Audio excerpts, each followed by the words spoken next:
దేవునికి వందనాలు. ఇసయ్య పాస్టర్ గారికి వందనాలు. నా పేరు సుష్మా. మాది అద్దంకి పక్కన చిన్న కొత్తపల్లి గ్రామము. నాకు పెళ్ళయ్యి 2018లో పెళ్ళయింది. 7 సంవత్సరాలు పిల్లలు పుట్టలేదు.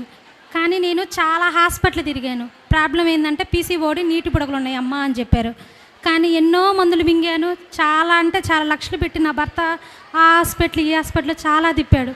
నీకు పుట్టరమ్మా, నువ్వు ఎన్ని తిరిగినా వేస్ట్ అమ్మా అని చెప్పారు. కానీ నాకు దేవుని మీద నమ్మకం ఉంది. కానీ ఇట్లాగ ఇంటి పక్కన ఒక ఆమె ఉండి, అమ్మ ఒంగోలులో ప్రార్థన కోటాలు జరుగుతున్నాయి, ఇస్సాకు పాస్టర్ కాడికి వెళ్ళు, ఒక్కసారి వెళ్ళమ్మా, ఖచ్చితంగా దేవుడు నీకు శ్రేష్టమైన బిడ్డనిస్తానమ్మా అని చెప్పి నాకు తెలియపరిచినట్టుగా ఉందిగా అనుకొని నేను ప్రార్థనకి 7 నెలలు వచ్చాను. పాస్టర్ గారు నన్ను దూరం నుంచి చూసి, అమ్మ ఏంది, ఎందుకు ఏడుస్తున్నావు, దేవుడు నీకు బిడ్డనిస్తున్నాడు, పో సంతోషంగా అన్నాడు. నేను ఫస్ట్ నమ్మలేదు. 7 నెలలు అట్లాగే వచ్చాను. 7వ నెలలో నాకు దేవుడు గర్భఫలం ఇచ్చాడు, శ్రేష్టమైన కుమారుణ్ణి ఇచ్చాడు. నాకు దేవుడు నా జీవితంలో గొప్ప కార్యం చేశాడు. నేను బిడ్డలు పుట్టాలనుకున్నాను, కానీ దేవుడు పాస్టర్ గారి ప్రార్థన చేశాడు. దేవుని కృప వల్ల నాకు శ్రేష్టమైన అందమైన బిడ్డ పుట్టాడు. దేవుని సాక్ష్యాన్ని దీవించి ఆశ్రయించను గాక. ఆమేన్.